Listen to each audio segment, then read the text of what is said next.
Hey everyone, and welcome to Almost Cancelled. I am Peter, that is Connor, and we are going to talk about DC's Legends of Tomorrow, Season 2, Episode 17. It is the season finale. It is called Aruba. Full spoilers for the episode, as always. Well, this was the proper Back to the Future Part 2 episode, where they were interacting with their past selves. Yeah.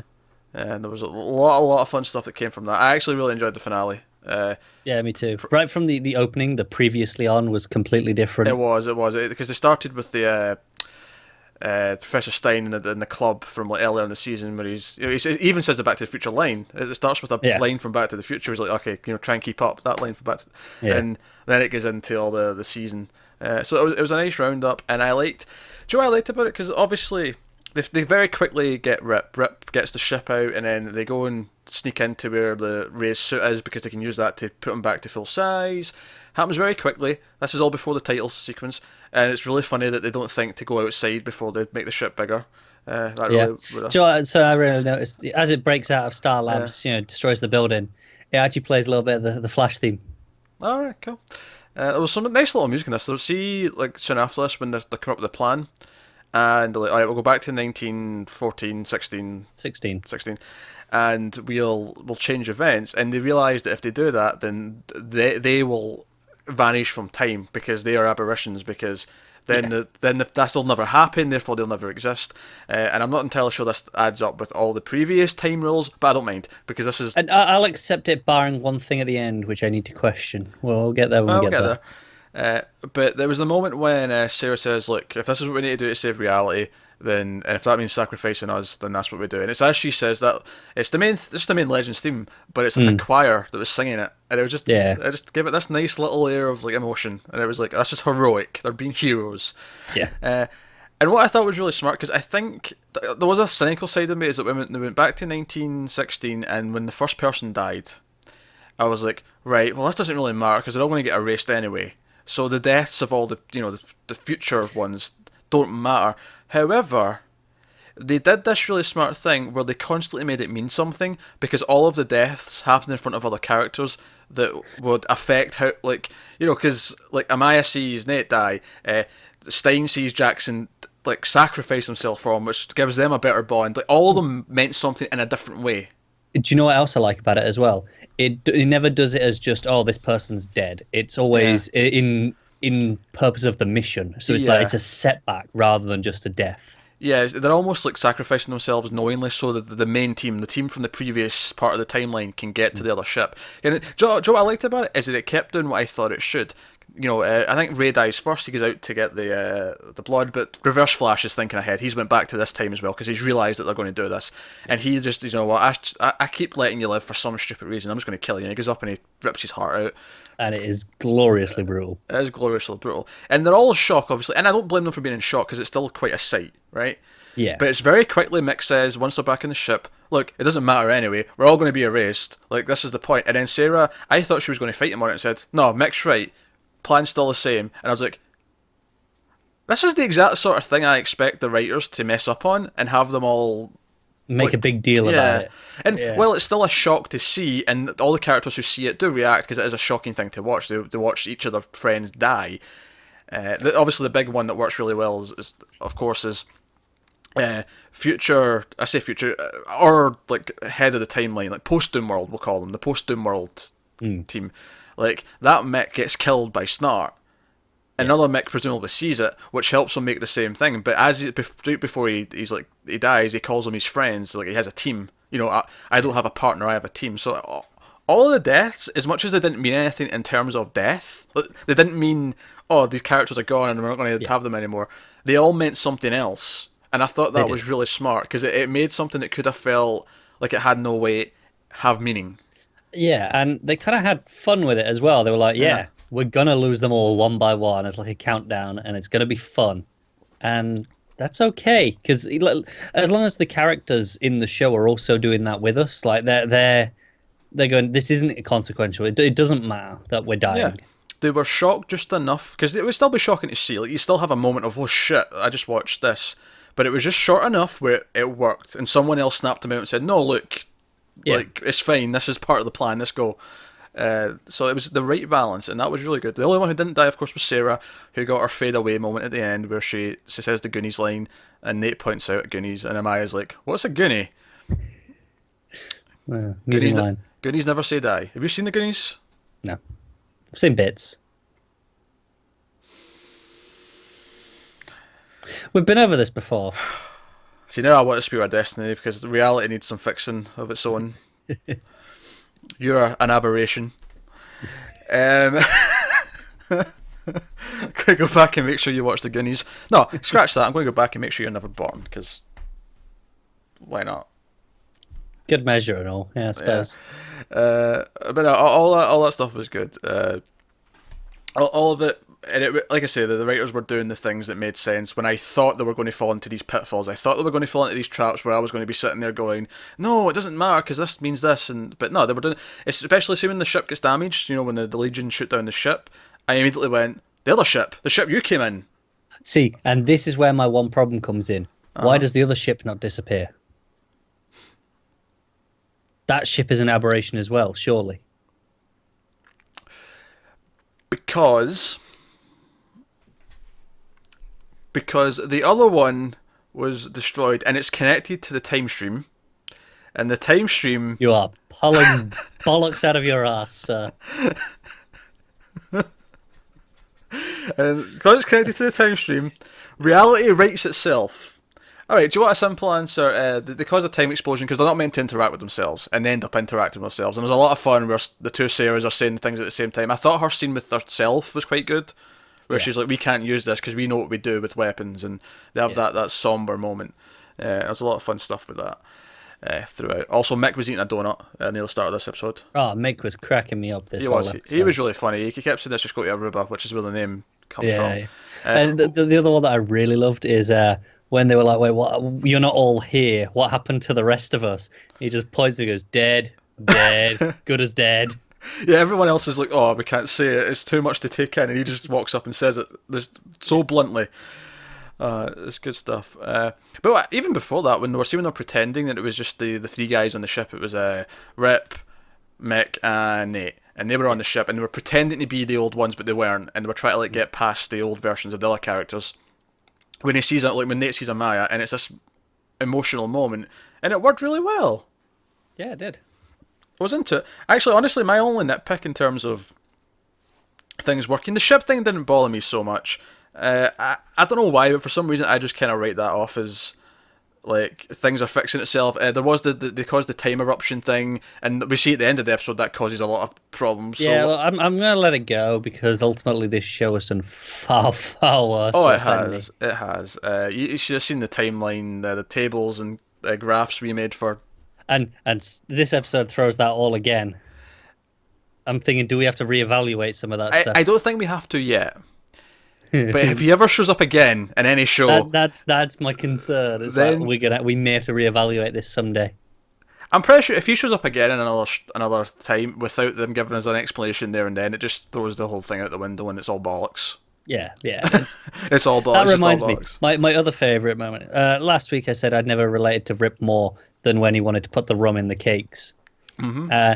This week he was just constantly going, oh bollocks. It's like, I appreciate that. It's when they both go, oh, bollocks. When the old one walks in the room and they look at each other and realise what's happening, like, oh, bollocks. Yeah. It's like, yeah, I say that a lot. Funny. Oh yeah, Mick grabbing the small ship as well when he's inside it. Yeah. That's pretty funny.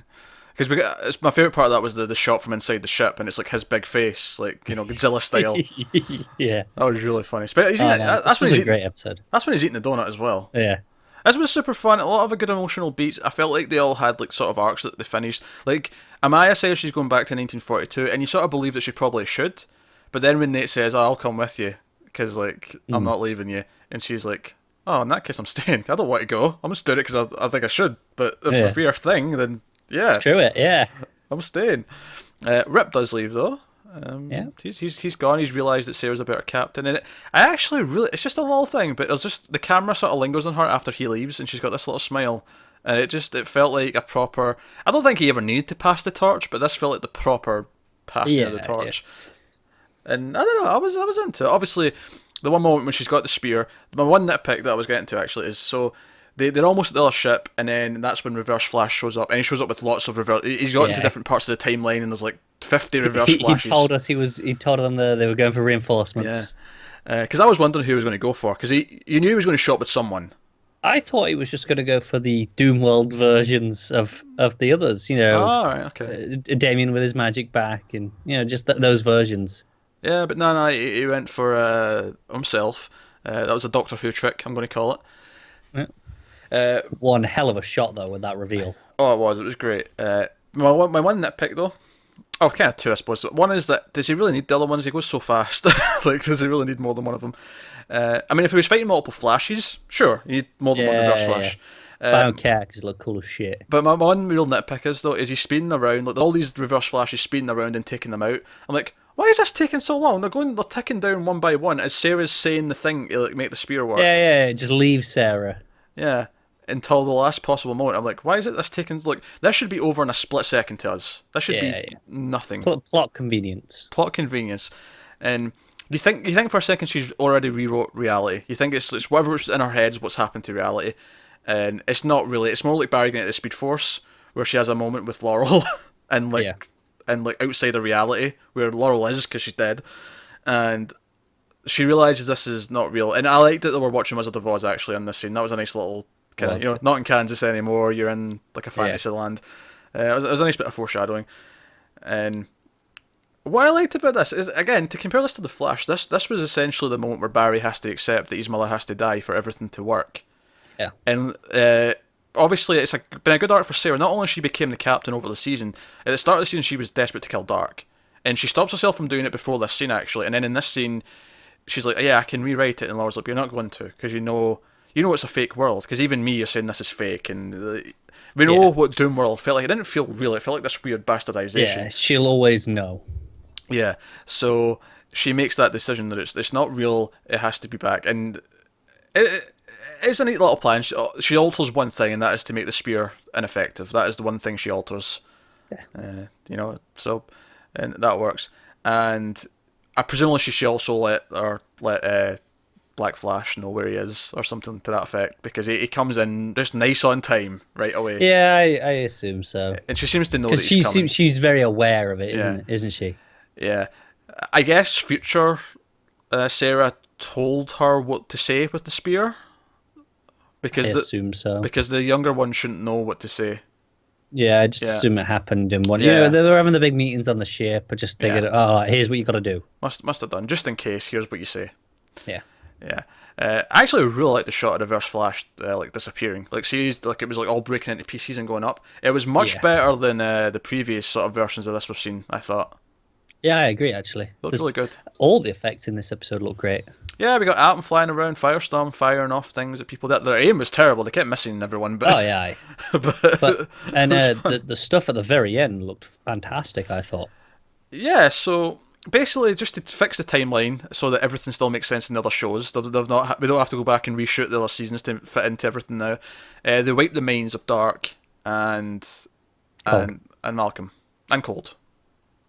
Yeah, and if I thought, I actually almost thought it would be interesting if Dark knew in a weird way that and did it anyway, but he also knows that Laurel's made peace with it, kind of thing, because Sarah told him. Like that'd be a really interesting dynamic. But I also get why it would make things really murky. Yeah, it's just neater, isn't it? And they're cool. The Men in Black flashes. Yeah, the Men in Black flashes. And again, Mick has a great moment with Snart as he's like telling him, "No, they're my friends, and I'm better than I was. That is my punishment," kind of thing. And yeah, good moment with them. Good moment with Dark, with Sarah. And then they're all back in the ship, and we see everyone's kind of happy. Everyone's agreed to be together, be a team. Rip's gone, and Sarah's like, "Right, Mick, you earned to go where you want." So he triumphantly says Aruba. And everyone's all happy. It's a really great moment. And then a time sort of eruption starts. And it's like, oh crap. And I thought we were going to get another character here. I thought it was going to be a tease of someone at the end. I really expected it. Yeah. And just before we get to the end bit, I'm really glad there was another time quake. You know, that there was leftover effects from them meeting themselves. Consequence. Yeah, because at the time I was thinking, sure, there was some little quakes and they lost the ship because they tried to do it while they were together. But ultimately, it didn't feel like it was a big enough deal that they couldn't do it again if they Yeah. wanted to. Well, I mean, Rip did say that like if they jumped together, that they never jumped. Like the ship just didn't let them. Basically, like time just said no. You're going to. Yeah, yeah, and that's when the ship Yeah. wrecked. But Consequences like are I good. said, they've been told since episode 1 that this is the one thing they can't do is go back into themselves, Yeah. and it felt like it wasn't a big enough deal to really earn that up until this point for me. Yeah, no, I can see that. And again, this show kind of lets things like that go, so I was just going to let it slide in the same, and in the name of fun, yeah, sure, whatever. Yeah, yeah, But I do actually like those consequences. It's kind of like I feel like this is essentially their flashpoint in a way, but they'll handle it maybe better because this show can have an alternate reality for half a season because it doesn't need because they jump around so much. It doesn't really matter if yeah. like the core cast are together on the ship. So as long as they're all aware of everything together, it doesn't feel like you're in this weird alternate world. But with Barry, like you want Iris to know, you want Joe to remember, you want your characters back. Yeah. Whereas with this, I feel like they can go like half the season try to fix this problem. Maybe all season. This might be the plot: is they need to fix time next season. How do we do that? I hope to God it's not a one episode thing. If this is like, this is just this episode 1. Yeah. I mean, it won't. It's not a deal breaker. It's not, but it'd be so disappointing. I think ultimately. Joe, I can see it being. I can see it being a temporary fix, but they know it's not fixed for, and they have to try and. That's it. Because the thing is, though, it's technically does it not have to be fixed for the crossover if they're going to be involved? Because otherwise. That's true. That's usually what episode 8. Yeah. Yeah, 7 or 8 for Legends. So, I can see it maybe being like a 2-parter when we come back. That's true. I suppose I'll allow it. I feel like it needs at least a good 3 or 4 episodes. Really delve into it. But it's a cool shot. So they land in Los Angeles. They've not moved in time. I mean, they crash. Okay, they crash, and it looked good actually. Them like flying into where the buildings look quite good. The only thing I thought, now admittedly, it's not because there was a reason for it, but it was a little bit weird just in the editing that we don't see them land like outside, if that makes sense. Like, after we see them crash through a building, it just cuts inside the ship, and then they sort of stop inside the ship. And I actually thought they'd stopped at the top of a building because I didn't feel like they kept going down. But the reason, of course, for this is that their hiding was outside the ship because we get the shot afterwards, and that's fair enough. But I felt like they could have done something else to make it feel. Yeah, smoother. It was like, okay, I get it in hindsight, but in the moment it was particularly weird. Yeah, so the land is like, guys, I think we broke time, and we see modern day Los Angeles, and there's dinosaurs. There's all sorts. I'm pretty sure I saw like a Big Ben in the background, the clock tower. Yeah, there's like different. All the buildings are proper funky. There's definitely some futuristic ones. Yeah, there's stuff's just all collided together. There's stuff in the past, stuff in the future. Again, I'm going to compare this to Doctor Who, but this feels very similar to, I think it was the last episode of Series 6, where all of time happens at once. And it was kind of very similar imagery to this, where everything was just going on. Yeah. Yeah. I thought this was a really fun finale. I thought this left in a really interesting place as well for them to try and fix next season. Definitely. So I am really excited about that. I'm also glad for dinosaurs. Dinosaurs are cool. Yep, they are. Yeah. If I was going to predict, I would say it'll be like a 2-parter where they're trapped in this weird mishmash, and they'll find a way to fix it enough to get out of it, because I assume they can't jump if like they're in this weird mishmash where everything's all happening at once, because there's nothing to jump to essentially. So I wonder like where they'll go with that, but I can see it being a couple of episodes, and then if it's not a complete fix, they'll at least temporarily fix it so they can start traveling about in the real timeline again. Yeah, that makes sense. But maybe like, over the season, like time's starting to like deteriorate, and they have to figure out a fix. Seeps back in. Yeah, that'd be cool. I can see it being that. But we also need a villain, I'm sure. Maybe we don't, I suppose, but I mean, I think we do. If any of the shows can get away with not having a villain, it's this one. Yeah, because you can have this as the problem. Yeah. But yeah, I know what you mean. Yeah, I don't know. We'll find out next season then, shan't we? This autumn, this fall, I guess is when we'll find out what's happening next. This is weird because this has a shorter episode run. This is finishing early April, so this feels really early given that all the other shows have like a good 6 episodes left. So, but here we are. That is the season 2 of Legends of Tomorrow, and I just want to say, how much more positive was this finale review compared to last season? Like, end of last season... It was shocking. We were so down on the show. I remember my exact words where, he shows up at the end, and I'm like, please don't ruin the JSA. Yeah, you said. I remember you saying that. I remember saying that very vividly because I was terrified that it was going to be just completely shit. I was like, I don't want this because I don't want them to see them ruin it. Yeah. I'm so glad to be wrong. Yeah. I mean, but ultimately, I feel like we're still as positive we've been this whole season. That's still in the back of our minds because even in this review, you were saying you kept expecting them to not treat things properly. And it's just there, like you just expect. There's this expectancy that they're just gonna mess it up at any moment. Still, even though we've had what 17 good to great episodes, we still go, but they could just mess it up. Because even when it's been good, there's still weird logic calls. Remember, like we really liked the moon episode, but it was still really weird why Eobard couldn't use his speed when he was on the moon, like because there's still gravity. Like it just there's still things it does for the convenience of its plot. It does that a lot. Like there was one early on in the season where like someone left a note in a hat or something on the ship, and like they made up this rule where because something had changed, it moved, and they noticed it. Oh yeah, and then it never got brought up again, which is why I'm thinking really hard now that I'd actually forgotten it. Yeah, but like there was stuff like that where we were like, oh come on, you're just pulling rules out your ass for any old excuse to move the plot forward. But no, this one was mostly doing things that made sense. Yes, maybe technically that ship should have disappeared after whatever, but... Do you know the most important thing is... Actually, no, I've got an answer. Oh, go on. She's altered reality. When she used the spear, she made that ship not go away.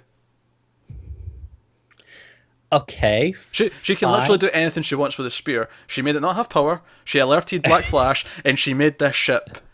be the ship. Fine. I mean, I still think that was not the intention of what it was. But you can't say it doesn't work. I can't say she didn't. Because the beauty of that spear is they just change whatever they want in reality. It is a giant get out of jail free card for this episode. Future it can't because it's gone now. But for this, it's after she uses the spear that it should disappear because that's when the other Sarah disappears. But there you go. Done. Bada bing. Alright, fine. I mean, I don't buy that that's what the writers intended, but I can't argue with it either. I fixed it for them. I think they just overlooked it like they did all the other stuff we've just mentioned. We fixed the reverse flash timeline.